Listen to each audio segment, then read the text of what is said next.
अच्छा हेलो। तो आज हम स्टार्ट करेंगे पेपर नंबर 3 SK20। ठीक है, मेडिसन 8 फरवरी।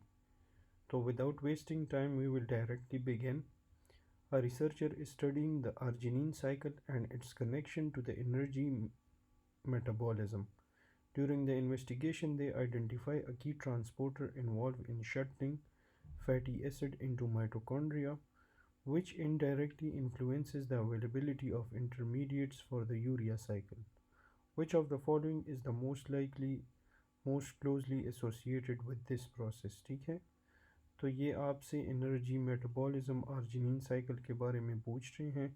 इसमें फिर आपसे की ट्रांसपोर्टर के बारे में पूछ रहे हैं। ठीक है, तो जो की ट्रांसपोर्टर है वो आपके साथ shuttling of fatty acid into mitochondria, ये कौन सा करवाता है इन ऑप्शंस में? तो अर्जिनिन साइकिल अगर आप पढ़ें डिटेल में तो इसका आंसर आता है कार्निटीन 2। ठीक है, option number C. Which of the following enzyme deficiency occurs in maple syrup urine disease? तो मेपल सिरप यूरिन डिजीज़ में हमारे साथ आता है branch chain alpha keto acid dehydrogenase. ठीक है, one molecule of glucose that is completely broken down into water and carbon dioxides give how many total number of ATP? तो एक molecule of glucose आपके साथ देता है 38 ATPs। ठीक है, 38 ATPs। अब इसमें आपने एक कॉन्सेप्ट समझना है कि टोटल जो ATPs हैं वो आपके पास होते हैं 38। ठीक है, एरोबिक मेटाबॉलिज्म के पाथवे जिसमें हमारे साथ मेलेट एस्पार्टेट शटल पाथवे है जो कि आपके साथ हार्ट और लिवर में होता है, वो आपके साथ 32 ATPs प्रोड्यूस करेगा। हार्ट और लिवर में 32 ATPs या मेलेट एस्पार्टेट शटल पाथवे जो है। और जब एरोबिक मेटाबॉलिज्म की बात हो या ग्लाइसेरोल 3 फॉस्फेट शटल की बात हो या स्केलेटल मसल की बात हो तो उसमें आपने फिर 30 ATPs लिखना है। एनएरोबिक ग्लाइकोलिसिस ऑफ ग्लूकोज हमारे साथ 2 ATPs प्रोड्यूस करता है। ठीक है, एनएरोबिक ग्लाइकोलिसिस। और आर्सेनिक पॉइजनिंग आपके साथ ग्लाइकोलिसिस देता है तो कॉज करता है ग्लाइकोलिसिस, तो उसमें आपके साथ 0 नेट ATPs मिलेंगे आपको। ठीक है, a child presented with a defect in carbohydrate metabolism, there are increased glucagon levels but glucose levels not increasing. He was diagnosed as a case of von Ginkel disease. Which of the following enzyme is deficient in this patient? तो von गिरकी में आपके साथ कौन सा enzyme deficient होता है? उसमें आपके साथ डेफिशिएंट होता है ग्लूकोज 6 फॉस्फेटेज। ठीक है, तो ऑप्शन नंबर ए आपके साथ करेक्ट है। वॉन गिरकी जो है ऑटोसोमल रिसेसिव डिसऑर्डर है, इसमें डिफिशिएंसी होती है ग्लूकोज 6 फॉस्फेटेज की और इनटू द एंडोप्लाज्मिक रेटिकुलम, वहाँ पे फिर ये एंडोप्लाज्मिक रेटिकुलम जाता है फॉर फर्दर मेटाबॉलिज्म। अच्छा, फिर है cell wall of gram positive cause septic shock. Which component of cell wall causes shock? तो सेल वॉल का कौन सा कंपोनेंट है जो आपके साथ शॉक कॉज करवाता है? तो that is peptidoglycan. Cell wall का जो पेप्टिडोग्लाइकिन पोर्शन है वो आपके साथ क्या करेगा? It will cause shock. ठीक है, ग्राम पॉजिटिव में आपके साथ शॉक कौन प्रोड्यूस करता है? एक्सोटॉक्सिन और पेप्टाइडोग्लाइकिन। अगर ग्राम नेगेटिव की बात हो तो उसमें फिर एंडोटॉक्सिन लिखना है। ठीक है, या लाइपोपोलीसेकेराइड आपको ऑप्शन में दिया होगा LPS। तो ग्राम नेगेटिव में एंडोटॉक्सिन, ग्राम पॉजिटिव में आपने एक्सो और पेप्टाइडोग्लाइकिन लिखना है। ठीक है, फिर है a child of some renal problem that showed multiple cysts on autopsy, what is the mode of inheritance? ठीक है, तो एक चाइल्ड है उसको एक सम रीनल प्रॉब्लम है। ठीक है, तो चाइल्ड आ गया यहाँ पे, आपने एज को लाजमी देखना है क्योंकि आपसे ऑटोसोमल डोमिनेंट या रिसेसिव मांगा है। ठीक है, तो एक होता है एडल्ट पॉलीसिस्टिक किडनी डिजीज़। ठीक है, और एक आपके साथ चाइल्ड वाला होता है। तो चाइल्ड वाला जो है वो रिसेसिव है, जो एडल्ट्स में पोली ADPKD जो है उसमें आपके साथ ऑटोसोमल डोमिनेंट इनहेरिटेंस होती है। अच्छा, what type of necrosis is seen in the heart? तो हार्ट आपके साथ एक सॉलिड ऑर्गन है।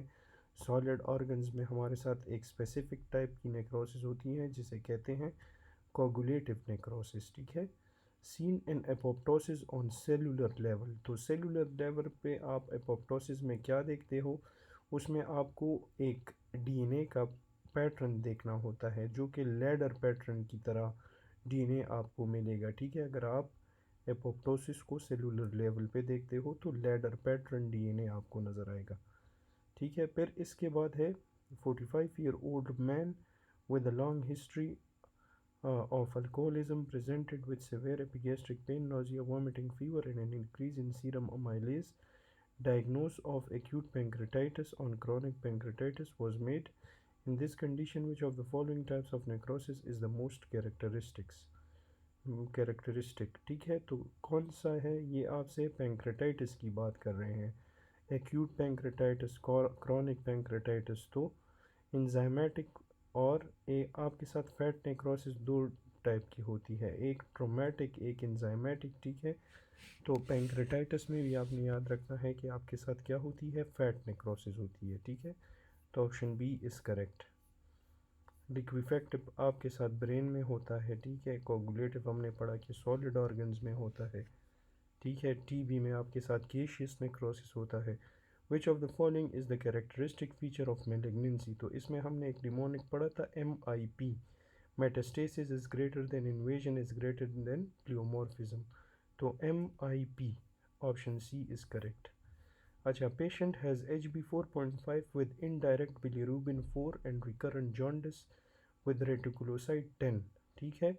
मोस्ट लाइकली इट इज़, तो इस क्वेश्चन में आपने सिर्फ एक कीवर्ड पकड़ना है, दैट इज़ जॉन्डिस, ठीक है। तो जब भी आपको जॉन्डिस मिला इसका मतलब है कि बॉडी में कोई हेमोलिसिस हुई है, हेमोलिसिस के बाद ही जॉन्डिस होता है। तो it is a case of haemolytic anaemia, इसमें बिलिरुबिन भी आपके साथ इंक्रीज़ होता है, ठीक है। तो दिस इज़ हेमोलिटिक एनीमिया। अच्छा, 72-year-old पेशेंट है, इसको loss of general sensation on the anterior two third of the tongue due to increase to which nerve, due to injury to which nerve. तो आपसे जनरल सेंसेशन, एक taste sensation होती है, एक general. तो general के लिए lingual which is a branch of trigeminal, और जो सेंसरी है उसके लिए हमारे साथ facial, chorda tympani branch of facial, ठीक है। तो इसमें एंटीरियर टू थर्ड में आपने लिंगुअल या ट्राइजेमिनल देखना है। तो यहाँ पे लिंगुअल ऑप्शन में है, option E is the correct one, ठीक है। A guard was performing night duty in cold weather presents with high grade fever, cough and basal crepitations, which affected cells is primary involve. अच्छा, एक guard night duty कर रहा है cold weather में, उसको fever, कफ, basal क्रेप्ट्स आ गई, तो इसमें आपके साथ कौन से इफेक्टर सेल्स इन्वॉल्व होते हैं। तो इसमें आप याद रखो कि इसमें आपके साथ toll like receptors will be affected, ठीक है। इफेक्टर सेल्स है toll like receptors, B option A, ठीक है। Option A toll like receptor. Which what is the total volume of ECF। तो ECF का टोटल वॉल्यूम कितना है, टोटल बॉडी में जो है आपके साथ 42 लीटर्स हैं, वो फिर 28 और 14 लीटर्स में डिवाइड हुआ है। जो 28 है वो आपके साथ इंट्रा सेलुलर फ्लूइड है, जो 14 लीटर्स है वो आपके साथ एक्स्ट्रा सेलुलर है। ये 14 भी फिर 10.5 और 3.5 में डिवाइड हुआ है, ठीक है। तो द करेक्ट ऑप्शन इज़ 14, ठीक है। तो total body water 42 litre, ICF 28, ECF 14, 10.5 इसमें इंटरस्टिशियल है और 3.5 इसमें आपके साथ प्लाज्मा होती है। अच्छा, a female complaint of body aches, joint pain and having butterfly rash. Her ANA is also positive. What is the suitable diagnose, ठीक है।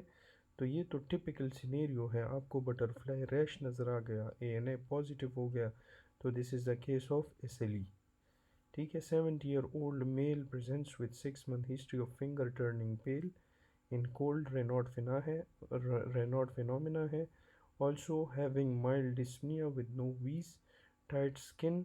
अच्छा, ये tight skin is a keyword with mild enlarged spleen, creatinine was high, urea also raised, ANA and anti-SCL70 is positive, HB उसका 10 है, WBC और platelets normal है, ठीक है। तो ये आपके साथ क्या हो गया, ये आपके साथ अगर सेम सिनेरियो हो आपको, उसमें आपको टाइट स्किन ना मिले तो फिर उसमें आप ऑप्शन बी के लिए जा सकते हो। लेकिन अगर आपको ये सेम सिनेरियो रेनॉल्ड फिनोमेना उसके बाद आपको टाइट स्किन मिलती है तो इट गोज़ टू स्क्लेरोडर्मा। सही है, तो tight skin is very important है। Which of the following is the lymphatic drainage of anal canal below the pectinate line. अच्छा, तो एक होता है आपके साथ बिलो पेक्टिनेट लाइन, एक होता है above pectinate line. Below pectinate line आपको क्या मिलता है, आपको below pectinate line you will get the superficial inguinal lymph nodes, ठीक है, ऑप्शन सी। और अबव जो है आपको क्या मिलता है, अबव पेक्टिनेट लाइन आपको इंटरनल इलियक लिम्फ नोड्स नज़र आएंगे, ठीक है। तो अबव में इंटरनल इलियक, बिलो में आपके साथ सुपरफिशियल इंग्वाइनल। सही है, तो ये आपने याद रखना है। अभी इन्होंने कहा है बिलो, तो बिलो में सुपरफिशियल इंग्वाइनल, और अबव में क्या है, इंटरनल इलियक। तो ये यहाँ पे लिखा भी है इन्होंने, internal iliac nodes drain upper anal canal, which is 2/3 of the anal canal above the pectinate line. Superficial inguinal lymph nodes drain the lower anal canal, which is 1/3 of the anal canal below the pectinate line. अच्छा, उसके बाद है a person fell from height now has urinary incontinence. nerve root इसमें कौन से involve होने चाहिए, तो इसमें आपके साथ S2, S3 और S4 are involved. Which of the following will be ECG finding in digoxin toxicity. तो डिजॉक्सिन टॉक्सिसिटी के लिए आपने चार चीज़ें याद रखनी है। एक आपने बाइफेजिक टी वेव, एक आपने जे पॉइंट की डिप्रेशन, shortening of QT, prolong QT नहीं, शॉर्ट होता है क्यूटी, ठीक है। तो ये आप यहाँ पे नीचे दे सकते हैं, देख भी सकते हैं कि ECG फाइंडिंग में आपको क्या मिलता है, शॉर्टनिंग ऑफ क्यूटी, स्कूप्ड या सैगिंग ST डिप्रेशन, जे पॉइंट की डिप्रेशन और ST की डिप्रेशन, ठीक है, शॉर्ट क्यूटी और फ्लैट या इन्वर्टेड या बाइफेजिक टी वेव, ठीक है। A patient is unable to raise and abduct his arm initially up to 15 degrees, but after 15 degrees passive movement of the arm is possible. Which of the following muscle is damaged? तो ये हमने already discuss किया है, 15 degree तक अगर काम नहीं करता तो सुप्रास्पाइनेटस में मसला है, ठीक है। 15 से 90 तक जो है डेल्टॉइड, और बियॉन्ड 90 आपके साथ सेरेटस इंटीरियर और ट्रेपीजियस आता है। Which of the following is the second most common component of the protoplasm.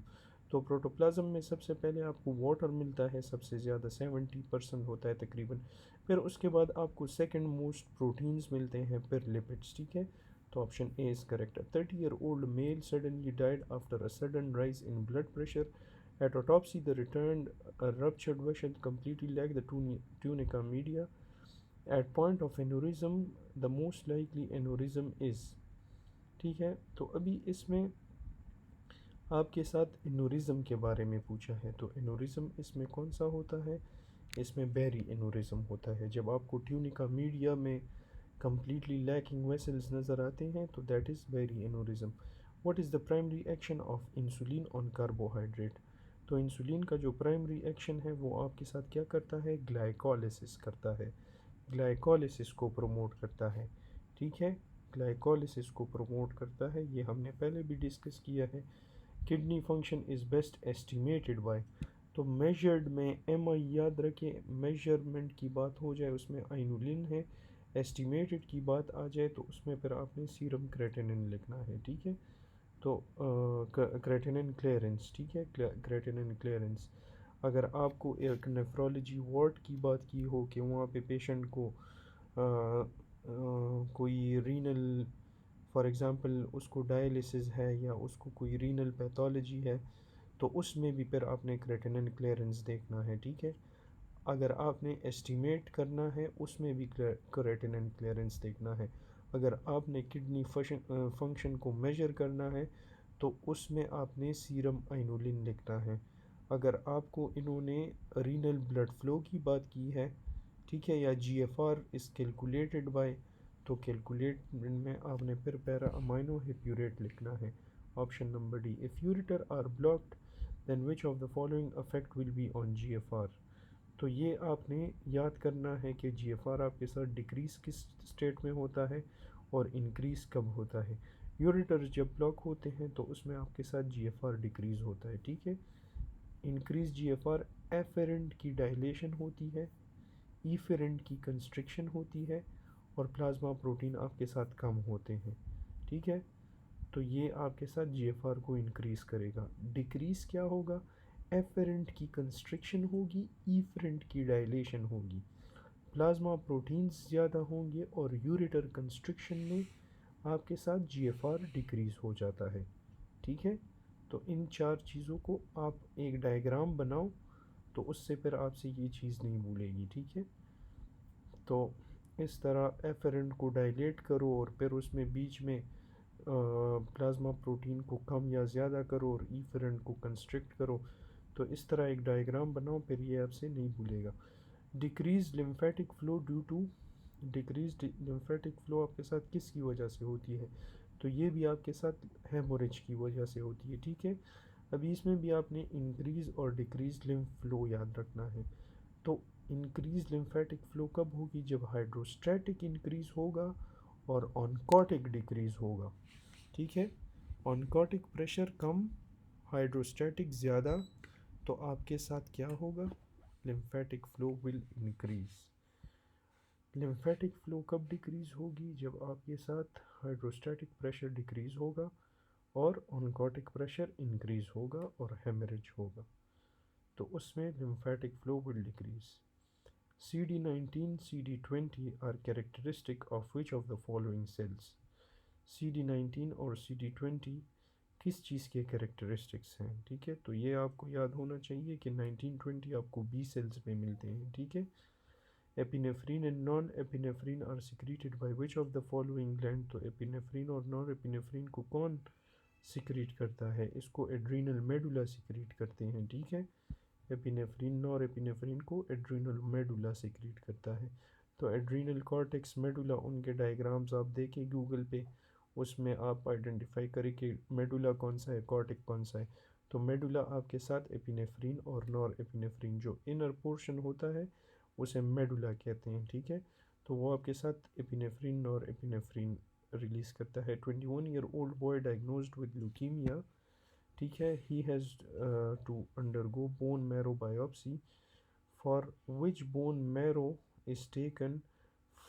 अच्छा, इसमें आपसे कहते हैं कि ये बायोप्सी ऑफ बोन मैरो आप कहाँ से लेते हो? 21 ईयर ओल्ड है, ल्यूकीमिया है उसको। ठीक है, तो अगर इसमें पास्ट निमोनिक है, PASTS, तो पोस्टीरियर इलियक क्रेस्ट, फिर ए से जो है एंटीरियर सुपीरियर इलियक स्पाइन है आई गेस, और फिर उसके बाद जो है PAS, तो इसमें S आता है, तो पहले आपने स्टर्नम लिखना है। ठीक है, अच्छा, trephine biopsy is taken from which of the following site? तो ट्रिफिन बायोप्सी आप कहाँ से लेते हो? एंटीरियर इलियक क्रस्ट से, टिबिया से, स्टर्नम से। ऑप्शन डी है पोस्टीरियर इलियक क्रस्ट। ठीक है, तो इसमें आपने क्या चूज़ करना है? ट्रिफिन बायोप्सी हम लेते हैं पोस्टीरियर इलियक क्रस्ट से, जो ऑप्शन नंबर डी है, पोस्टीरियर इलियक क्रस्ट। ठीक है, उसके लिए निमोनिक है PASTS, पास्ट्स। ठीक है, तो इसको याद रखो। अगर चाइल्ड की बात हो तो चाइल्ड में पर आपने डायरेक्टली टिबिया लिखना है। सही है। Mechanism of action of acetazolamide, acetazolamide का मैकेनिज्म ऑफ एक्शन क्या हो सकता है? Increase hydrogen ion, decrease sodium potassium activity, decrease hydrogen secretion and increase sodium potassium activity, increase sodium secretion, decrease Na secretion. तो इसका जो करेक्ट आंसर है that is option number C. ये hydrogen को कम करेगा और सोडियम पोटेशियम की एक्टिविटी, सोडियम पोटेशियम पंप की एक्टिविटी को ज़्यादा करेगा। थायज़ाइड डायूरेटिक्स आपके साथ क्या प्रोड्यूस करते हैं?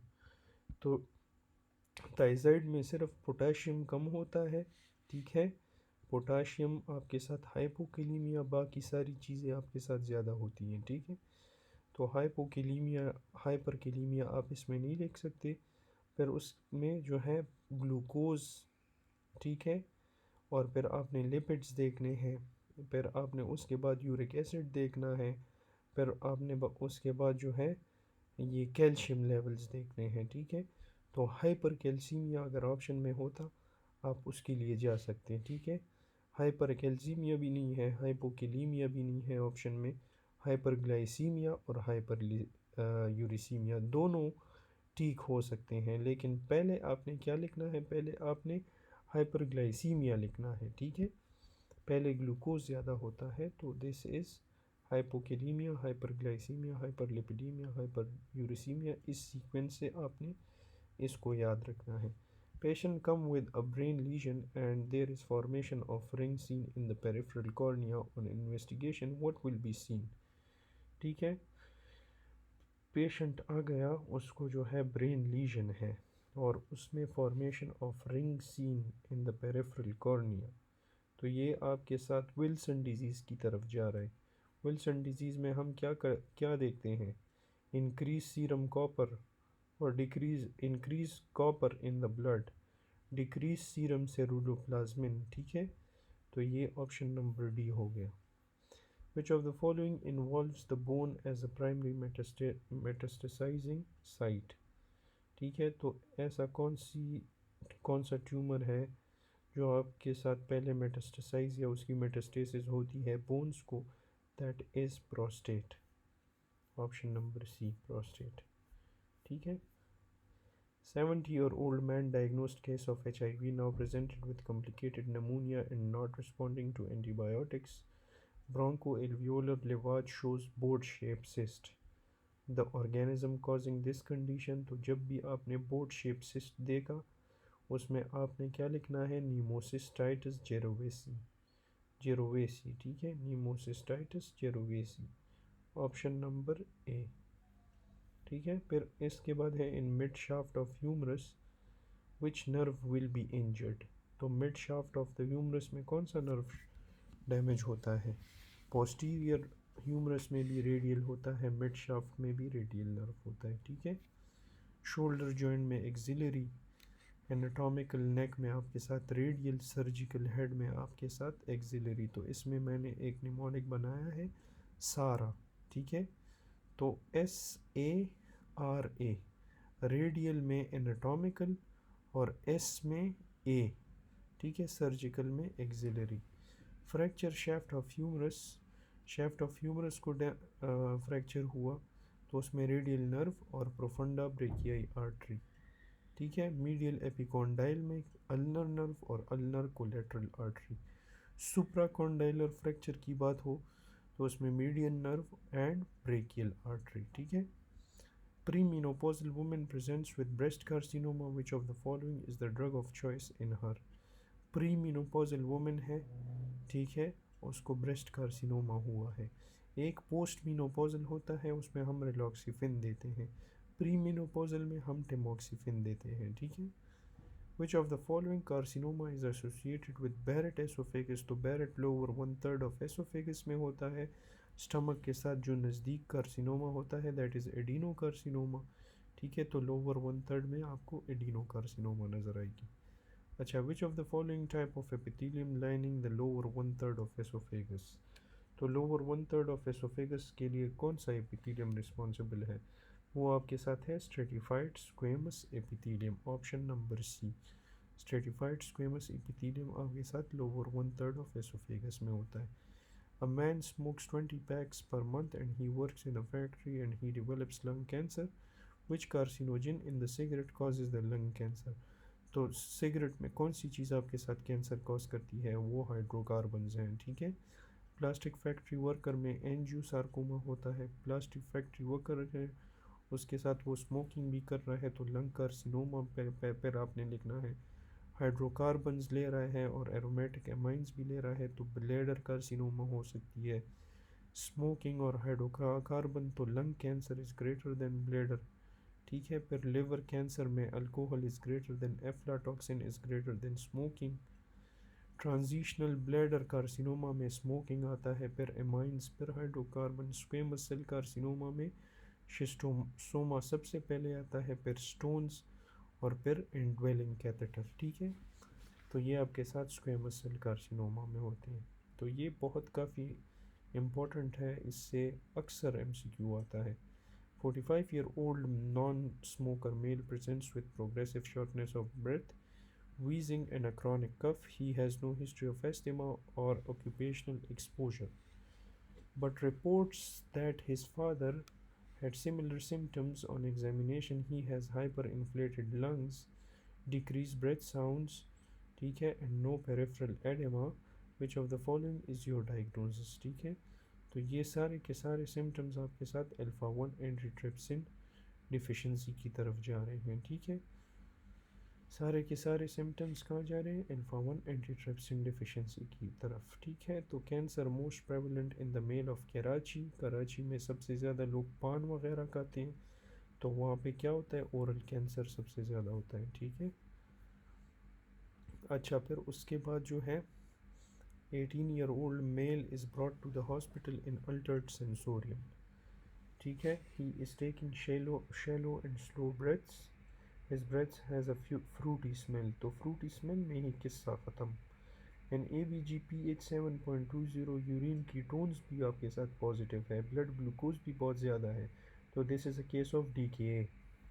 35-year-old male presents with a deep laceration to the mid-thigh following RTA. Examination reveals possible injury to the structure within the adductor canal. तो कौन सी चीज़ ये पूछ रहे हैं कि एडक्टर कैनाल के अंदर आपके साथ पास होती है? ठीक है, तो दैट इज़ न विच of the following structure is most likely spared. कौन सी चीज़ स्पेयर है? तो इसमें एक चीज़ जो है वो पास नहीं होती है एडक्टर कैनाल से, बाकी सारे पास होते हैं। Femoral artery, femoral nerve, femoral when, ये तीनों पास होते हैं। इसके साथ मीडियलिस जो है वो भी पास होता है। सेफेनस नर्व जो है वो भी आपके साथ पास होता है। जो वास्टस लैटरलिस है वो आपके साथ पास नहीं होता, तो दैट इज़ ऑप्शन ई। ठीक है, वास्टस लैटरलिस।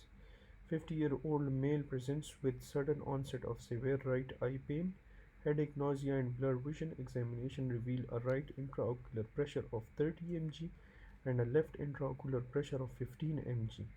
तो एक आई में इंट्राओकुलर प्रेशर ज़्यादा है, दूसरे में कम है। This is close angle glaucoma. ठीक है, close angle glaucoma. An 85-year-old male patient presents to the ER with severe pain and was treated with opioid analgesics. While the pain is initially subsided, the patient later on developed intense right upper quadrant pain. ठीक है, उसको इन सारी चीज़ों के बाद क्या हुआ? Right upper quadrant pen. तो इसका मतलब क्या है कि कोई लिवर में राइट अपर क्वाड्रेंट में सॉरी कौन सा ऑर्गन है जो आपके साथ राइट अपर क्वाड्रेंट में होता है? That is liver.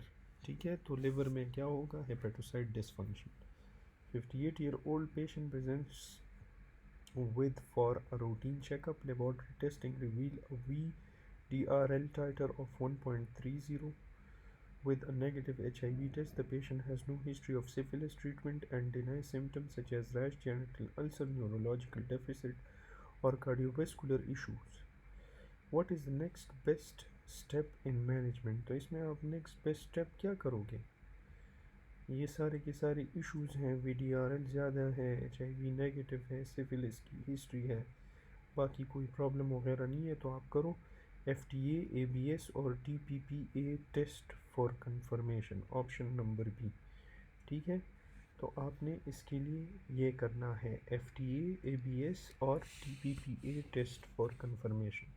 तो इसको इसी तरह याद रखो कि ये एक यूनिक नाम है, FDA, ABS और TPPA टेस्ट फॉर कंफर्मेशन। अगर आपने डिटेल में जाना है तो you can take help from Google. ठीक है, कि ये क्या है। अच्छा, 6-year-old child presents with a 3-day history of fever, cough and difficulty breathing. On examination, the child has conjunctival hemorrhage along with signs of respiratory distress. A chest X-ray shows patchy infiltrate consistent with pneumonia. ठीक है, तो ये आपके साथ क्या हो सकता है? उसको जो है आपके साथ कंजक्टाइवल हेमरेज है, रेस्पिरेटरी डिस्ट्रेस है, पैची इन्फिल्ट्रेट्स हैं, फीवर कफ वगैरह है, तो this is a case of mycoplasma pneumonia. ठीक है, तो ऑप्शन ए आपके साथ करेक्ट है। अच्छा, फिर उसके बाद है 17-month-old boy with a recent diagnosis of hypothyroidism has started thyroid hormone replacement therapy. Which of the following is the most likely effect after starting the medication. तो थायराइड मेडिकेशन आप स्टार्ट करते हो तो आपको सबसे पहले क्या होगा, ठीक है, आपका जो improved activity level and growth, activity level और ग्रोथ आपकी इंक्रीज़ होगी, ठीक है। Thyroid hormone 35-year-old patient presents with fatigue, weight loss and low-grade fever. On physical examination, the patient has splenomegaly and mild pallor. Laboratory findings show an elevated WBC count of 120 with the predominance of myeloid cells, red blood cells and platelet counts are normal. Which of the following is your diagnosis? ठीक है, तो इसमें आपने as भी देख ली 35 है, बाकी जो है ल्यूकीमिया के साइंस आपको नज़र आ रहे हैं, ठीक है। और मेन चीज़ क्या है, माइलॉइड ओरिजिन है, माइलॉइड सेल्स ज़्यादा हैं, तो एम हो सकता है, एल तो नहीं हो सकता, ठीक है। अभी ए एम एल लिखना है या सी एम एल लिखना है, तो एज जो यंगर है 20 से बिलो उनमें ए एम एल होता है, ये 35 है तो इसमें आप सी एम एल लिख सकते हो। दूसरी बात, सी एम एल को आप याद रखो, क्रेजी मैसिव लार्ज स्प्लीनोमेगैली, ठीक है, क्रेजी मैसिव लार्ज स्प्लीन। तो splenomegaly is a typical feature of C M L. जब भी आपने स्प्लीनोमेगैली देखी तो सी एम एल आपने लिखना है, ठीक है। 45-year-old male presents with fatigue, joint pain, hepatomegaly, darkening of the skin. Laboratory results show a very high ferritin level and elevated transferrin levels, ठीक है। तो अभी उसका जो है जॉइंट पेन है, हेपेटोमेगेली है। दूसरी बात यह है कि उसको जो है डार्कनिंग ऑफ द स्किन भी है, फेरेटिन उसका बहुत ज़्यादा है और ट्रांसफरिन लेवल उसका जो है एलिवेटेड है। तो ये आपके साथ हीमोक्रोमेटोसिस है।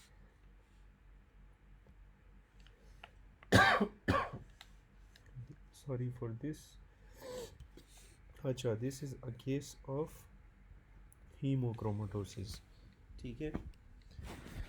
अच्छा, इसके बाद आते हैं नेक्स्ट क्वेश्चन पे, regarding bronchial asthma the most probable finding क्या होगा, FEV1 bye FVC less than 65। तो ये हमने ऑलरेडी डिस्कस किया है। 20 week pregnant women with diagnose case of hyperthyroidism is currently taking neomercazole, now comes in the OPD, what will you advise her at the time of gestation. At the time of gestation आपने उसको कहना है कि carbimazole को continue रखो, continue the same treatment, option A.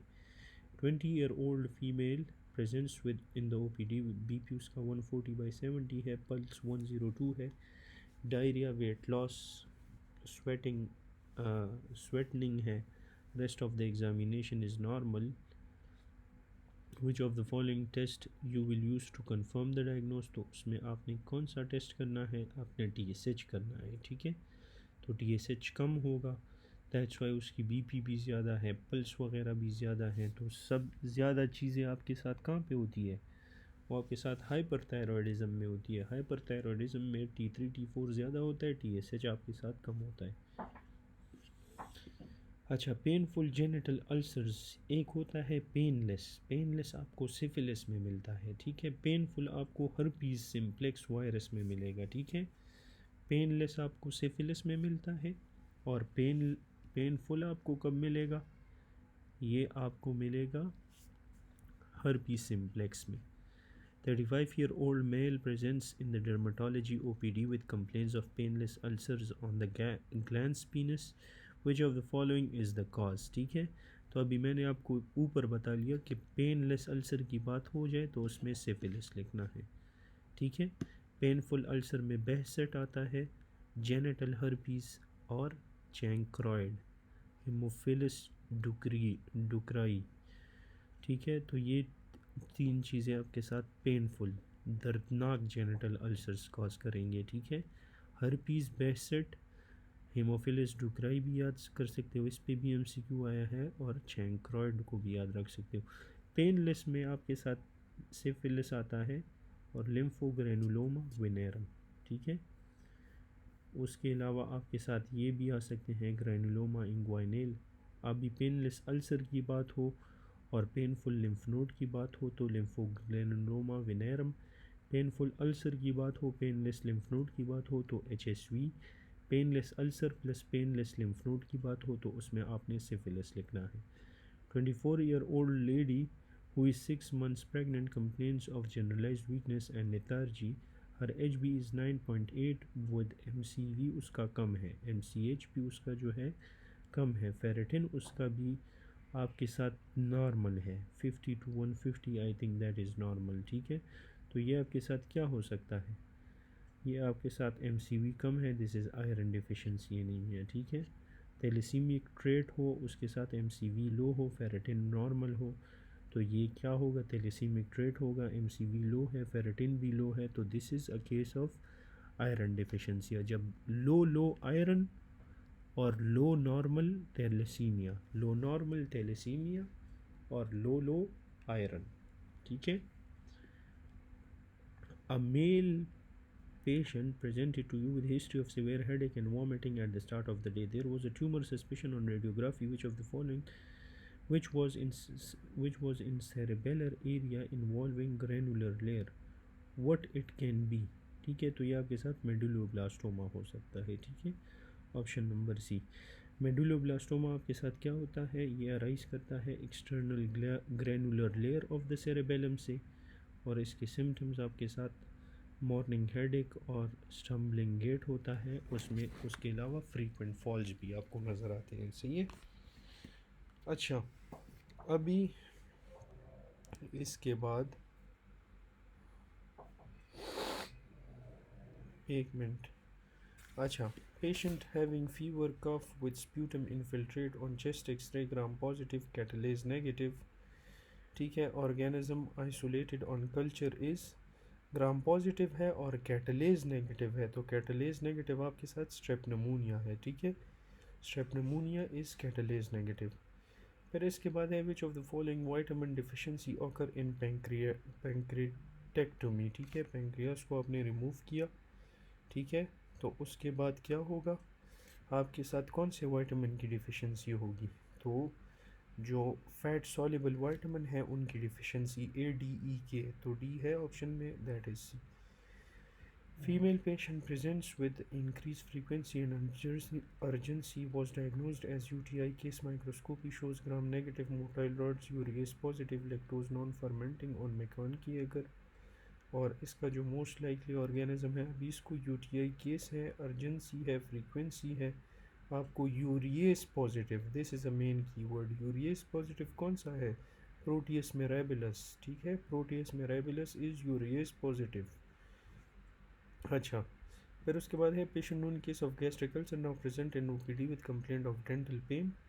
ठीक है, gastric ulcer और डेंटल पेन है, तो इसमें आप देते हो एसिटामिनोफिन। ठीक है, इसमें आप देते हो acetaminophen. A 6-day-old neonate presents in OPD with bilateral cataract and low birth weight. Which of the following is the cause? तो bilateral cataract है बेबी को, उसके अलावा उसको लो बर्थ वेट है। ठीक है, तो ये आपके साथ क्या हो सकता है, this is a case of rubella. ठीक है, तो न्यूनेट में आपको bilateral cataract, low birth weight नज़र आए, this is a case of rubella. ठीक है, ऑप्शन ए।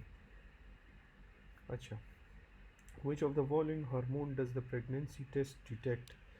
अभी प्रेगनेंसी यूरिन टेस्ट की बात हो, हार्मोन की बात हो, तो इसमें आपने बीटा HCG लिखना है। ठीक है, beta HCG। Female patient with lesion in the brain presents with resting tremor, stooped posture, shuffling gait and expressionless face. Lesion कहाँ पे हो सकता है, सब्सटेंशिया नाइग्रा में है, रेस्टिंग ट्यूमर आपने देख लिया तो बात ख़त्म। ठीक है, that is substantia Niagara. 45-year-old patient है, वो आ गई एंटीनेटल चेकअप के लिए और उसने हिस्ट्री दी, कंजेनिटल एनॉमली है उसके फैमिली में। इन्वेस्टिगेशन के बाद डॉक्टर ने उसे कहा कि the baby has Down syndrome, तो which of the following level should decrease in Down syndrome baby.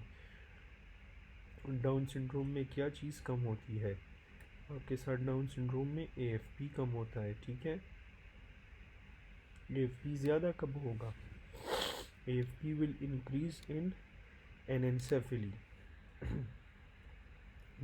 मेरा असल में गला ख़राब है, तो आप ज़रा काइंडली ये बीच में वो होता है, पॉज आता है, तो इस वजह से आता है। ठीक है, तो kindly don't mind this. patient with complaint of fatigue, weakness and weight loss. He gave history of alcohol abuse in the past. Now उसको क्या हुआ है, लिवर कार्सिनोमा है। तो लिवर कार्सिनोमा में कौन सा ट्यूमर मार्कर होता है, उसमें AFP डाउन सिंड्रोम में भी होता है। AFP आपके साथ लिवर कार्सिनोमा में भी होता है, ठीक है। तो दोनों में आपने AFP याद रखना है।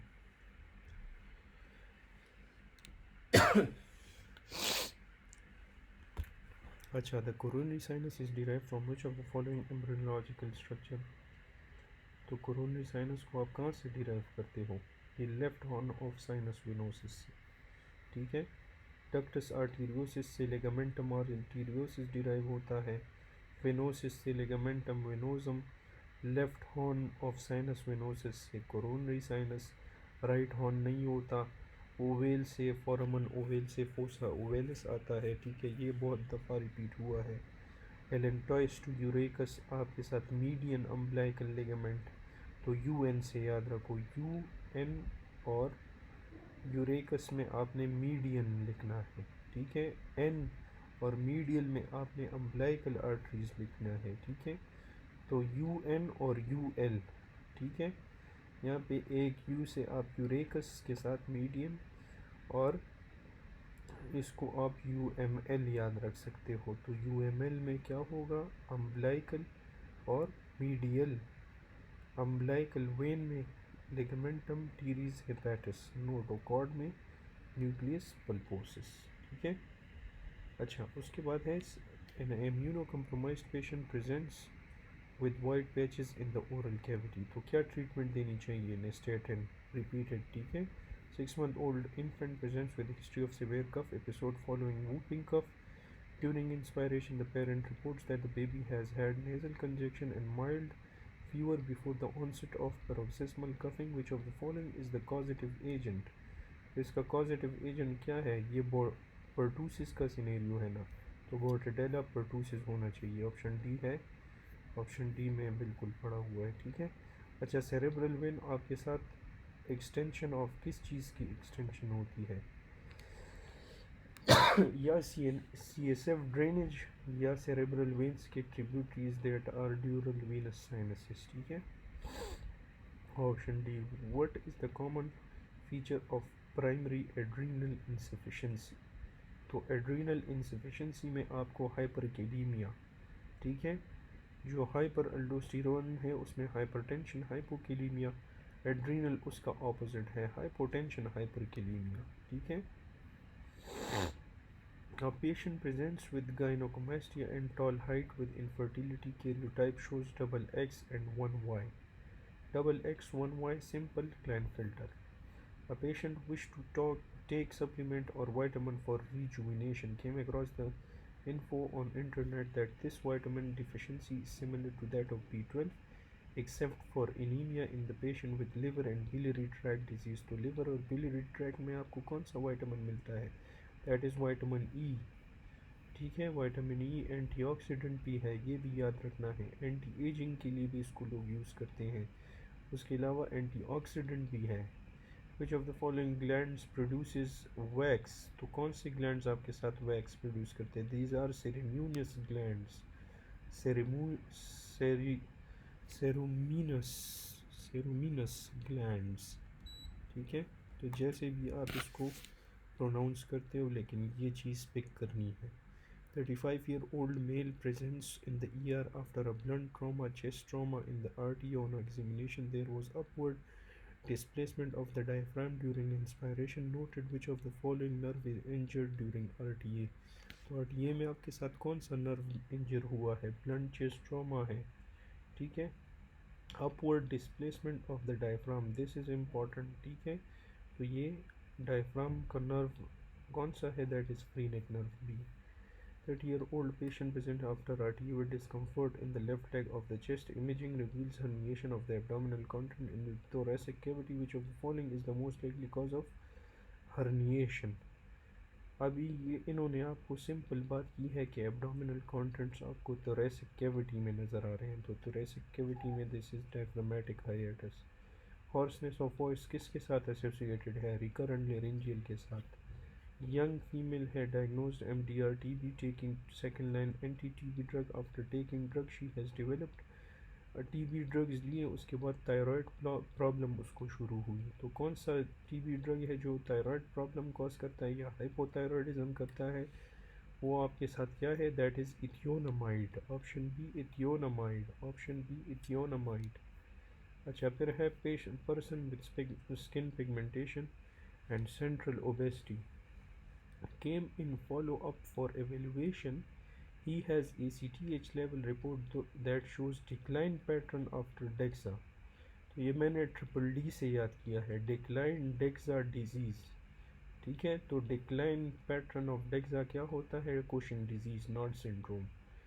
विच immunoglobulin has pentameric structure, pentameric structure किसका होना चाहिए, जो सबसे मोटा है उसका होना चाहिए ना। तो पेंटामेरिक स्ट्रक्चर है मोटा फॉर एम से IgM। टर्नर सिंड्रोम 45x0, ये तो आपको अभी तक याद होना चाहिए। Patient with peptic ulcer has epigastric pain carried by which of the following. तो मैंने कहा था कि जब भी इस तरह के MCQs आते हैं, most of the time greater splanchnic is your answer. Peritoneal irritation की बात हो तो फिर आपने ऑप्शन सी के लिए जाना है, laser स्प्लैंक्निक। Patient having alternate diarrhea and constipation habits and per-rectal bleeding diagnosed as a case of colon cancer। What is the tumor of colon cancer का ट्यूमर जो है CEA, option B CEA colon cancer का tumour marker है। फिर उसके बाद है which of the following muscle will be damaged if there is avulsion of anterior superior iliac spine। तो superior for sartorius, inferior for rectus femoris. ठीक है, SSIR sir, ठीक है, SSIR superior sartorius inferior rectus femoris. ठीक है, ये यहाँ पे इसी तरह लिखा है। Boxer got jaw, now he can close his jaw and on examination jaw reflex is absent. तो जॉ में कौन सा नर्व होता है, मैंडिबुलर ब्रांच ही होता है ना, ट्राइजेमिनल वाला, मैंडिबल है वहाँ पे जॉ में। Two group of population having disease and other with no disease. तो डिजीज वर्सेस नॉन डिजीज की बात करनी है, क्या होना चाहिए, they should be case control. ठीक है, डिजीज वर्सेस रिस्क होता तो कोहार्ट लिखते, ग्रुप विद रिस्क फैक्टर या group without risk factor. Disease versus risk factor होता तो क्रॉस सेक्शनल। अच्छा, stab wound at left fifth intercostal space just lateral to the sternum, structure damaged will be। ठीक है, fifth intercostal space है तो pericardium damage होगा। Which of the following antibiotic is use to treat against the bacteria causing pseudomembrane colitis, PMC, इसको मैं PMC कहता हूँ। PMC में हम देते हैं, PMC में हम क्या देते हैं, वैनकोमाइसिन भी देते हैं, क्लिंडामाइसिन भी देते हैं, लेकिन हम क्लिंडामाइसिन जो है वो हम सिवियर केसेस में देते हैं। ठीक है, तो इसमें आपने जाना है वैनकोमाइसिन के लिए, option C. Which of the following drug is use to treat diarrhoea cause by Entamoeba histolytica. Histolytica के लिए कौन सा ड्रग देना चाहिए, that should be metronidazole, option A. 50-year-old patient post-operative develop DVT, the most common cause of formation of DVT is। तो DVT क्या किस की वजह से होता है, प्रोलॉन्ग इमोबिलाइजेशन की वजह से DVT डेवलप होता है। 45-year-old male presents with easy bruising, mucosal bleeding, fatigue, lab investigation shows thrombocytopenia, prolonged PT and APTT। Which of the following factor is deficient in this patient। तो कौन सा factor इसमें deficient होगा, इसमें आपके साथ फैक्टर नंबर 2, ये हमारे लास्ट अटेम्प्ट में आया था। ठीक है, तो इसमें म्यूकोसल ब्लीडिंग, फैटीग वगैरह देख के आपने फैक्टर 8 की तरफ नहीं जाना। PT APT उसका प्रोलॉन्ग है, थ्रोम्बोसाइटोपेनिया है, फैक्टर 2 की तरफ जाना है। सही है, ये काफ़ी कंफ्यूजिंग MCQ है। अच्छा, lady had a difficult labour. तो मैंने जब भी लेडी और डिफ़िकल्ट लेबर की बात सुनी है उसका आंसर है पार्ट 1 में, तो अभी तक उसका आंसर है DIC। ठीक है, बाकी आपने सिनेरियो को पढ़ना है। ठीक है, lady with difficult labour in village, तो ये टिपिकल सीन है इसका। She was brought to the hospital, history of PV bleed, oozing from gums for the last 10 hours। हर CBC जो है, ये इसका जो है डायग्नोस्टिक पॉइंट नहीं है, लेकिन मैं आपको कह रहा हूँ कि अगर ये सिनेरियो डेफिनेटली इस तरह होगा DIC का। ठीक है, इसके डायग्नोस्टिक पॉइंट्स आपको इधर मिलेंगे। ठीक है, तो मुझे वैसे इससे याद है। ठीक है, कि lady difficult labour in village. Her CBC shows, अभी ये CBC में 6 ग्राम्स आपको ये HB मिल रहा है, प्लेटलेट्स कम है, TLC ऑलमोस्ट नॉर्मल, न्यूट्रोफिलिया है, पेरिफेरल ब्लड फिल्म में आपको बर सेल्स, तो burr cells is a typical feature. क्या हो गया DIC। Posterior 1/3 IV septum is supplied by, posterior 1/3 IV septum को कौन सप्लाई करता है, एक एंटीरियर 2/3 होता है उसको लैड सप्लाई करता है, पोस्टीरियर 1/3 को हमारे साथ RCA सप्लाई करता है। ठीक है, एंड अभी ये देखो, अगर आप इसके डायग्राम्स देखेंगे, इसके ब्लड सप्लाई पे समझ जाएंगे, तो ये सारे के सारे एक ही जैसे रिपीट होते हैं। अब ये इंटीरियर 2/3 के बारे में पूछा है, तो दैट इज़ एंटीरियर डिसेंडिंग, इसको लैड भी कहते हैं। ठीक है, पोस्टीरियर 1/3 में PDA है जो कि ब्रांच है RCA का। Which of the following best describes primary intention healing. Primary intention healing को कौन बेस्ट डिस्क्राइब करेगा, तो इन्हीं दोनों में ऑप्शन चूज़ करो। Wound left open to heal by granulation, clean wound with edges approximated, यही होना चाहिए ना। ये अच्छा लग रहा है, सेंस भी बना रहा है। जो क्लीन वाउंड होते हैं उनके एजेस को आप अप्रॉक्सीमेट करोगे तो उसकी ये प्राइमरी इंटेंशन हीलिंग में आएगा, तो यही ऑप्शन है। ठीक है, करेक्ट ऑप्शन को माइंड में बिठाओ, मैं बार बार यही कह रहा हूँ। विच of the following is required for secondary intention healing, और ये लेक्चर्स आपने अपने स्टडी के बाद करने हैं। ठीक है, जब आप अपना कोर्स कवर कर लो, ये लास्ट वीक के लिए लेक्चर्स हैं, आप इनको सुन लो, तो एक दिन में इंशाल्लाह आपका सारा SK हो जाएगा इससे। Which of the following is required for secondary intention healing. Secondary intention healing के लिए हम देते हैं granulation tissue. Option A, granulation tissue is secondary intention healing. Snake venom contains which of the following, तो snake venom में आपके साथ होता है phospholipase A2। Option C. 45-year-old patient has Hodgkin lymphoma, is receiving the ABVD chemotherapy regimen. After several cycles he developed progressively shortness of breath, उसको pulmonary infiltrates भी नज़र आ रहे हैं चेस्ट एक्सरे पे। विच of the following drug is the most likely cause, तो इसका cause क्या होना चाहिए, ये पल्मोनरी इन्फिल्ट्रेट इसका मेन कीवर्ड है। तो पल्मोनरी इन्फिल्ट्रेट कौन सा ड्रग कॉज करता है, that is bleomycin. Bleomycin. Special feature of cardiac muscle क्या होता है, तो कार्डिक मसल में आपके साथ एक्शन पोटेंशियल विद प्लेटो मिलता है। ठीक है, option B. In crescentic glomerulonephritis antibody complex deposition of GBM, which type of hypersensitivity, तो ये मैंने आपको एक्सप्लेन किया है। एंटीबॉडी का जिक्र आ जाए टाइप 2, एंटीबॉडी का जिक्र ना हो और ये ग्लोमेरुलोनेफ्राइटिस हो तो देन आपने टाइप 3 लिखना है। ठीक है, ये गुड पास्चर इन्होंने डायग्नोज किया है। Which of the following is inherited pattern of FAP, familial adenomatous polyposis, ये ऑटोसोमल डोमिनेंट डिसऑर्डर है। ठीक है, 30 ये आपने याद करने हैं कि कौन से ऑटोसोमल डोमिनेंट है, कौन से रिसेसिव है, कौन से एक्सलेंट है, तो इससे आपका सारा जेनेटिक्स इसी एग्जाम्पल से आएगा कि कौन सा रिसेसिव है और कौन सा डोमिनेंट है। पार्ट 1 बस सिर्फ ये नॉलेज टेस्ट कर रहा है मोस्ट ऑफ द टाइम्स। ठीक है, a 30-year-old male non-smoker patient presents with progressive dry cough for the last 3 months, intermittent low-grade fever, weight loss and fatigue, shortness of breath. On chest X-ray there was bilateral hilar lymphadenopathy. Blood culture was negative for gram staining.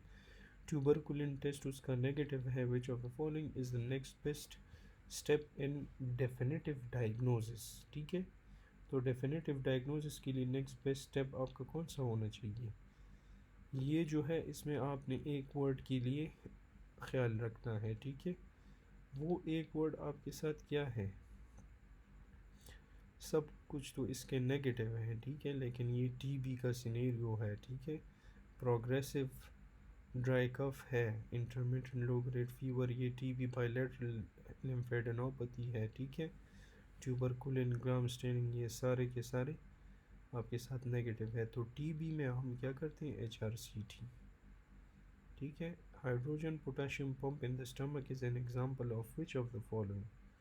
तो hydrogen potassium pump आपके साथ किस चीज़ का example है. Hydrogen potassium pump is an example of primary active transport. ठीक है, primary active transport का एग्जांपल है हाइड्रोजन पोटाशियम पंप. ठीक है, अच्छा, aspirin at low dosages inhibit which of the following. तो ये लो डोज पे इनहिबिट करता है थ्रोम्बोक्सिन A2 को.